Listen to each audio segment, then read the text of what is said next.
ನಮಸ್ಕಾರ. ಕಳೆದ ಸಂಚಿಕೆಯಲ್ಲಿ ತಮಿಳಿನ ಸಂಗಮ್ ಸಾಹಿತ್ಯದ ಸಂಕ್ಷಿಪ್ತ ಪರಿಚಯವನ್ನ ಗಮನಿಸಿದೆವು.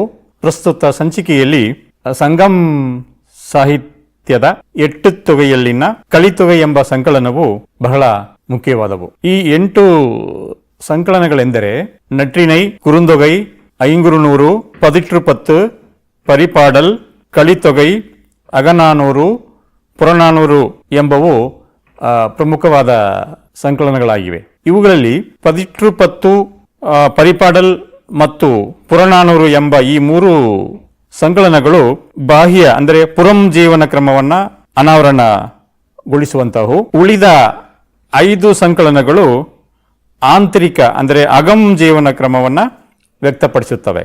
ಪ್ರಾಚೀನ ತಮಿಳು ಕವಿಗಳು ಪ್ರಕೃತಿಯನ್ನ ನೈಸರ್ಗಿಕ ಲಕ್ಷಣಗಳಿಗನುಸಾರವಾಗಿ 5 ಭೌಗೋಳಿಕ ಪ್ರದೇಶಗಳನ್ನಾಗಿ ವಿಂಗಡಿಸಿಕೊಂಡಿದ್ದಾರೆ. ಅಲ್ಲದೆ ಅವುಗಳನ್ನ ಆ ಪ್ರದೇಶಗಳಲ್ಲಿ ಬೆಳೆಯುವ ಹೂವುಗಳ ಹೆಸರಿನಿಂದ ಕರೆದಿದ್ದಾರೆ.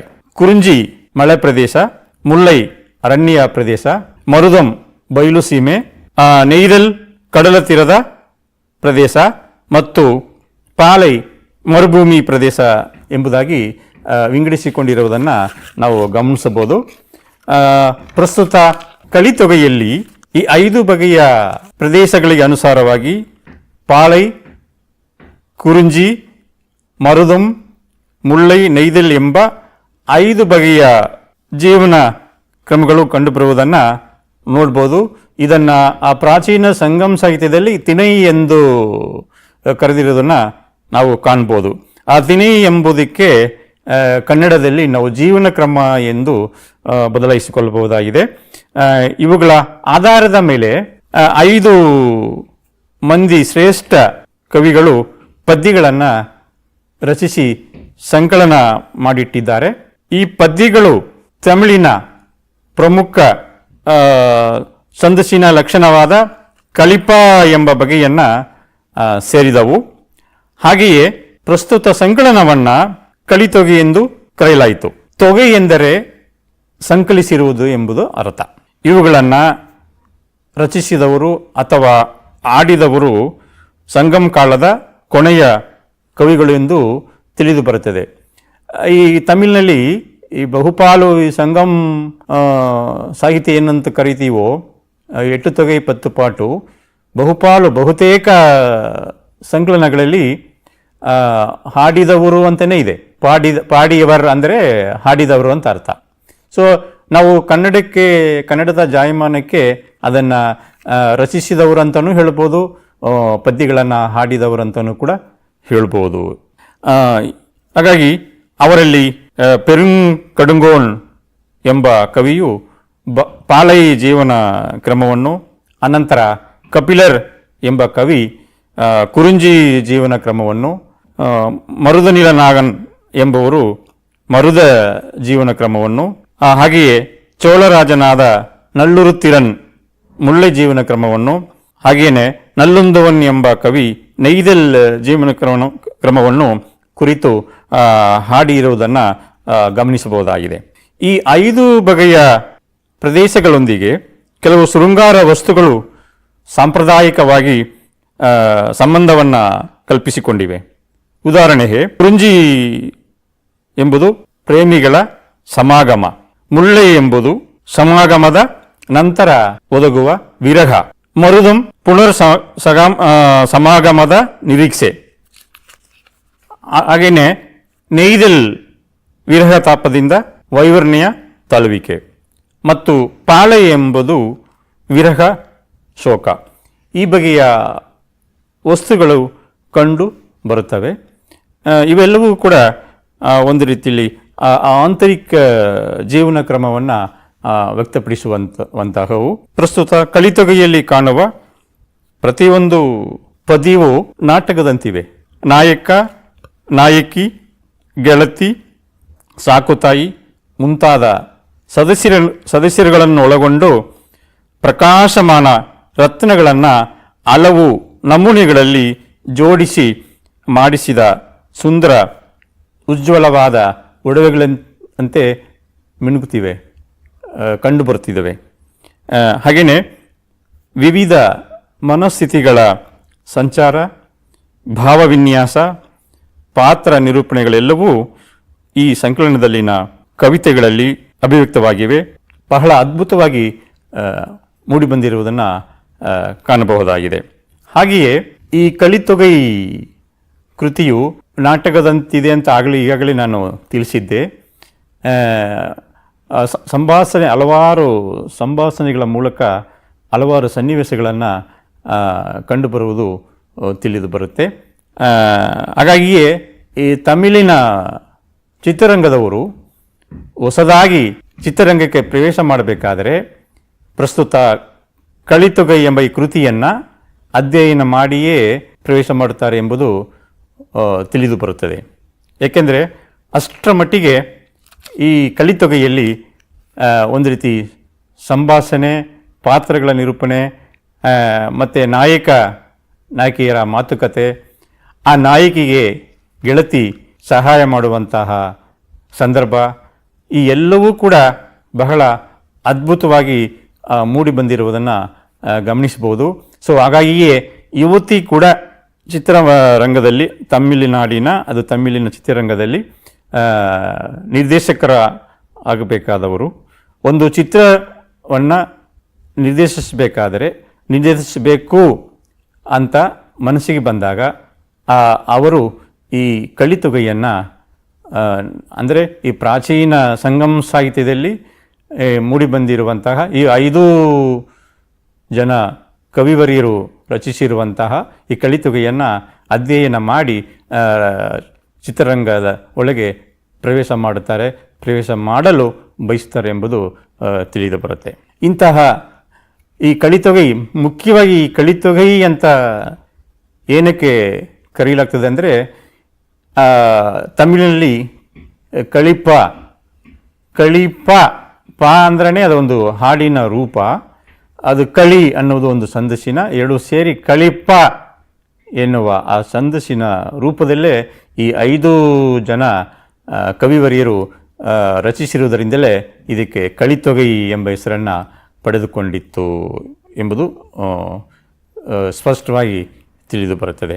ಹಾಗೆಯೇ ಈ ಸಂಗಮ್ ಕವಿಗಳು ಇನ್ನೊಂದು ಬಗೆಯ ಆಶ್ರಿಯಪ್ಪ ಎಂಬ ಛಂದಸ್ಸನ್ನು ಕೂಡ ಬಳಸಿರುವುದು ಕಂಡುಬರುತ್ತೆ.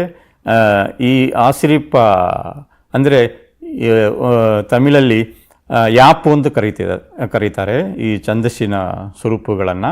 ಸೊ ಹಾಗಾಗಿ ಈ ಪ್ರಾಚೀನ ತಮಿಳು ಸಂಗಮ್ ಕವಿಗಳು ಏನು ಮಧುರೆಯಲ್ಲಿ 3 ಸಂಘಗಳು ತಮಿಳು ಸಾಹಿತ್ಯವನ್ನು, ತಮಿಳು ಭಾಷೆಯನ್ನು ಅಭಿವೃದ್ಧಿಪಡಿಸಲು ಆ ರಾಜಾಶ್ರಯದಲ್ಲಿ ಪಾಂಡ್ಯ, ಚೇರ, ಚೋಳರ ರಾಜರ ಅಧೀನದಲ್ಲಿ ಏನು ರೂಪುಗೊಂಡಿತ್ತೋ ಅವುಗಳೆಲ್ಲವೂ ಕೂಡ ತಮಿಳು ಸಾಹಿತ್ಯಕ್ಕೆ ತನ್ನದೇ ಆದ ಕೊಡುಗೆಯನ್ನು ನೀಡಿರುವುದು ನಾವು ಗಮನಿಸಬಹುದು. ಸುಮಾರು 470 ಜನ ಕವಿವರಿಯರು ಈ ಸಂಗಮ್ ಕವಿತೆಗಳನ್ನು, ಪದ್ಯಗಳನ್ನು ರಚನೆ ಮಾಡಿರುವುದು ಕಂಡುಬರುತ್ತಿದೆ. ಅದರಲ್ಲಿ 30 ಮಹಿಳೆಯರು ತನ್ನದೇ ಆದ ಕೊಡುಗೆಯನ್ನು ನೀಡಿರುವುದು ಗಮನಿಸ್ಬೋದು. ಈ ಸಂಗಮ್ ಕಾವ್ಯ ಸಂಕಲನವಾದ ಈ ಕಲಿತೊಗೈಯಲ್ಲಿ ಹಲವಾರು ಅದ್ಭುತವಾದ ವಿಚಾರಗಳು ಕಂಡುಬರುವುದು ಗಮನಕ್ಕೆ ಬರುತ್ತವೆ. ಹಾಗಾಗಿ ಈ ಕಲಿತೊಗೈ ಸಂಕಲನವು ಯುವತಿ ಕೂಡ ತಮಿಳುನಾಡಿನ ಸಾಹಿತ್ಯ ವಲಯದಲ್ಲಿ, ಸಾಹಿತ್ಯ ಲೋಕದಲ್ಲಿ ತನ್ನದೇ ಆದ ಮಹತ್ವವನ್ನು ಪಡೆದುಕೊಂಡಿರುವುದು ಕಂಡುಬರುತ್ತಿದೆ. ಈ ಕೃತಿಯನ್ನು ನಾವು ಆರಂಭದಿಂದ ಅಂತ್ಯದವರೆಗೆ ಅಂದರೆ 150 ಪದ್ಯಗಳು ಇದ್ದಾವೆ. ಈ 5 ಜನ ಕವಿವರಿಯರು ಈ 5 ಜೀವನ ಕ್ರಮಗಳಲ್ಲಿ ಏನು ರಚಿಸಿದ್ದಾರೆ, 150 ಪದ್ಯಗಳಲ್ಲೂ ಕೂಡ ಪ್ರತಿಯೊಂದು ಪದ್ಯಗಳಲ್ಲೂ ವೈವಿಧ್ಯಮಯವಾದ ವಿಶೇಷವಾದ ವಿಚಾರಗಳನ್ನು ನಾವು ಕಾಣ್ಬೋದು. ನಾವು ಇದನ್ನು ಆರಂಭದಿಂದ ಅಂತ್ಯದವರೆಗೆ ಅನುವಾದ ಮಾಡುವಾಗ ಹಲವಾರು ವಿಚಾರಗಳು ನಮಗೆ ಕಂಡು ಬಂದವು. ಒಂದು ರೀತಿ ಕುತೂಹಲವಾದ ಅಂಶಗಳು ನಮಗೆ ಹೊಳೆದವು. ಹಾಗಾಗಿ ಈ ಕಳಿತೊಗೈ ಎನ್ನುವ ಈ ಗ್ರಂಥವನ್ನು ಏನು ಕನ್ನಡಕ್ಕೆ ಅನುವಾದವಾಗಿದೆಯಲ್ಲ, ಇದನ್ನು ಸಹೃದಯರು ಓದಿ ಆಸ್ವಾದಿಸಬಹುದು ಮತ್ತು ಓದಿಸ್ಕೊಂಡು ಹೋಗುವಂತಹ ಕೃತಿಯಾಗಿದೆ.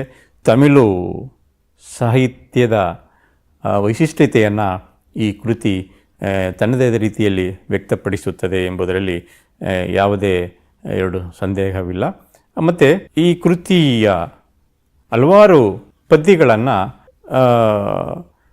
10ನೇ ತರಗತಿ ಮತ್ತು ಏನು PUC ಅಂತ ಹೇಳ್ತೀವೋ 12ನೇ ತರಗತಿ ಅಂತ ಇಲ್ಲಿ ಕರೀತಿದ್ದಾರೆ. ಹಾಗೆ ಪದವಿ ಮಟ್ಟದಲ್ಲಿ ಮತ್ತು ಸ್ನಾತಕೋತ್ತರ ಪದವಿ ಮಟ್ಟದಲ್ಲಿ ಮತ್ತು ವಿಶ್ವವಿದ್ಯಾಲಯಗಳಲ್ಲಿ ಸಂಶೋಧನೆ ಮಾಡುವಂತಹ ಹಲವಾರು ರೀತಿಯಲ್ಲಿ ಒಂದು ರೀತಿ ವಿವಿಧ ಆಯಾಮಗಳಲ್ಲಿ ಇದನ್ನು ಸಂಶೋಧನೆಗೆ ಒಳಪಡಿಸುವುದು ಕಂಡುಬರುತ್ತಿರುವುದು ನನ್ನ ಗಮನಕ್ಕೆ ಬಂದಿದೆ. ಇಲ್ಲಿ ಈ ಮದ್ರಾಸು ವಿಶ್ವವಿದ್ಯಾಲಯದಲ್ಲಿ ನಾನು ಅಧ್ಯಾಪಕನಾಗಿ ಇರುವ ಸಂದರ್ಭದಲ್ಲಿ ಹಲವಾರು ತಮಿಳು ಸಂಶೋಧನಾ ವಿದ್ಯಾರ್ಥಿಗಳನ್ನು ಕಂಡು ಏನು ನಿಮ್ಮ ಶೀರ್ಷಿಕೆ ಅಂದರೆ ಬಹುಪಾಲು ಈ ಸಂಗಮ್ ಸಾಹಿತ್ಯದಲ್ಲೇ ಬರುವ ಎಲ್ಲ ಕೃತಿಗಳನ್ನು, ಅದರಲ್ಲೂ ವಿಶೇಷವಾಗಿ ಈ ಕಳಿತೊಗೈ ಅನ್ನುವುದನ್ನು ಒಂದು ರೀತಿ ಈ ಚಿತ್ರರಂಗಕ್ಕೆ ಅನ್ವಯ ಆಗುವ ರೀತಿಯಲ್ಲಿ ತೌಲನಿಕವಾಗಿ ಮತ್ತು ಆ ಚಿತ್ರರಂಗಕ್ಕೆ ನೀಡಿದ ಕೊಡುಗೆಯನ್ನು, ಅಂದರೆ ವಿವಿಧ ಕಲಾವಿದರು, ಬೇರೆ ಬೇರೆ ನಿರ್ದೇಶಕರು ಯಾವ ರೀತಿಯಲ್ಲಿ ನಿರ್ದೇಶಿಸಿದ್ದಾರೆ ಅದರ ಅನ್ವಯ ಅವರು ಅಧ್ಯಯನ ಮಾಡಿ ಅವ್ರನ್ನ ಭೇಟಿಯಾದಾಗ ಇದು ಏನಾದರೂ ನೀವು ಕಳಿತೊಗೈಯನ್ನು ಗಮನಿಸಿದ್ದೀರಾ ಅಂತ ಕೇಳುವಾಗ ಅವರು ಆ ನಿರ್ದೇಶಕರು ಹೌದು, ನಾನು ಕಳಿತೊಗೈಯನ್ನು ಒಂದು 5-6 ಸಾರಿ ಓದಿದ್ದೇನೆ, ಆ ಓದಿದ ಆಧಾರದ ಮೇಲೆ ನಾನು ಈ ಚಿತ್ರವನ್ನು ನಿರ್ದೇಶನ ಮಾಡಿದ್ದೇನೆ. ಆ ರೀತಿ ನಿರ್ದೇಶನ ಮಾಡಿದ ಚಿತ್ರಗಳೆಲ್ಲವೂ ಕೂಡ ಅವರಿಗೆ ಹಲವಾರು ಪ್ರಶಸ್ತಿಗಳನ್ನು ತಂದುಕೊಟ್ಟಿರುವಂಥದ್ದು ಕಂಡು ಬರ್ತಿದೆ. ಹೀಗೆ ಈ ಕಳಿತೊಗೈ ಎಂಬುದು ಬಹಳ ಉತ್ತಮ ರೀತಿಯಲ್ಲಿ ಮಹತ್ವವಾದ ತನ್ನದೇ ಆದ ವೈಶಿಷ್ಟ್ಯತೆಯನ್ನು ಪಡೆದುಕೊಂಡಿರೋದನ್ನು ನಾವು ಗಮನಿಸ್ಬೋದು. ಹಾಗಾಗಿ ಈ ಕಳಿತೊಗೈ ಎನ್ನುವ ಈ ಕೃತಿಯು ಈಗಾಗಲೇ ಅದು ಅನುವಾದಗೊಂಡು ಈ ಚೆನ್ನೈಯಲ್ಲಿ ಇರುವಂತಹ ತಮಿಳು ಕೇಂದ್ರೀಯ ಭಾಷಾ ಸಂಸ್ಥೆಯು 5-6 ವರ್ಷಗಳ ಹಿಂದೆಯೇ ಅದನ್ನು ಪ್ರಕಟಿಸಿದ್ದಾರೆ. ಮತ್ತು ಈಗಾಗಲೇ ಕನ್ನಡದ ವಲಯದಲ್ಲಿ, ಕನ್ನಡ ಸಾಹಿತ್ಯ ವಲಯದಲ್ಲಿ ಅದು ಓದುಗರ ಮಧ್ಯೆ ತನ್ನದೇ ಆದ ಕೊಡುಗೆಯನ್ನು ಪಡೆದುಕೊಂಡಿದೆ. ಈಗಾಗಲೇ ನಿರ್ದೇಶಕರು, ಈ ಸಂಸ್ಥೆಯ ನಿರ್ದೇಶಕರು ನಮಗೆ ಹಲವಾರು ಸಂದರ್ಭಗಳಲ್ಲಿ, ಸನ್ನಿವೇಶಗಳಲ್ಲಿ ತಿಳಿಸಿದ್ದಾರೆ. ಈ ಬುಕ್ ಈ ಪುಸ್ತಕ ಪ್ರದರ್ಶನ ಉತ್ಸವದಲ್ಲಿ ಈ ಕನ್ನಡ ಅನುವಾದಿತ ಸಂಗಮ್, ತಮಿಳಿನ ಪ್ರಾಚೀನ ಸಂಗಮ್ ಸಾಹಿತ್ಯದ ಕೃತಿಗಳು ಸುಮಾರು ವರ್ಷಗಳಲ್ಲಿ, ಈ ಕಳೆದ 5-6 ವರ್ಷಗಳಲ್ಲಿ ಸಾಕಷ್ಟು ಪ್ರತಿಗಳು ಮಾರಾಟ ಆಗಿವೆ. ಬೇರೆ ಬೇರೆ ಕಡೆಯೆಲ್ಲ, ಪಾಂಡಿಚೇರಿ, ಬೇರೆ ಬೇರೆ ಕಡೆಯೆಲ್ಲ ಬಂದವರೆಲ್ಲ ಕನ್ನಡ ಬಲ್ಲವರು, ಕನ್ನಡ ತಿಳಿದವರು, ಮತ್ತು ಇವರುಗಳಿಗೆ ಯಾರು ಸ್ನೇಹಿತರು ಇದ್ದರೋ ಅವರುಗಳಿಗೆ ಆ ಕೃತಿಯನ್ನು ತಗೊಂಡೋಗಿ ಕೊಟ್ಟು ಅದನ್ನು ಓದಿ ಅನುವಾದದ ಪ್ರಕ್ರಿಯೆಯನ್ನು ಮೆಚ್ಚಿರುವುದು ಉಂಟು. ಅದಲ್ಲದೆ ಕರ್ನಾಟಕದಲ್ಲಿ ಹಲವಾರು ಪ್ರಾಧಿಕಾರದ ಅಧ್ಯಕ್ಷರು ಕೂಡ ಈ ಕೆಲಸವನ್ನು, ಈ ಅನುವಾದದ ಕೆಲಸವನ್ನು ಶ್ಲಾಘಿಸಿರುವುದು ಕಂಡುಬರುತ್ತಿದೆ. ಹಾಗಾಗಿ ಈ ಸಂಸ್ಥೆಯ ನಿರ್ದೇಶಕರಿಗೆ ಮತ್ತು ಕುಲಸಚಿವರಿಗೆ ಏನು ಈ ಮಲ್ಟಿ ಮೀಡಿಯಾದ ಮೂಲಕ ಈ ಸಂಗಮ್ ಸಾಹಿತ್ಯದ ಮಹತ್ವವನ್ನು ಪಸರಿಸಬೇಕು ಎಂದು ಕೈಗೊಂಡಿರುವ ಬಹುಮಾಧ್ಯಮದ ಈ ಸಂಘಟಕರಿಗೂ ನನ್ನ ಹೃತ್ಪೂರ್ವಕವಾದ ಧನ್ಯವಾದಗಳು.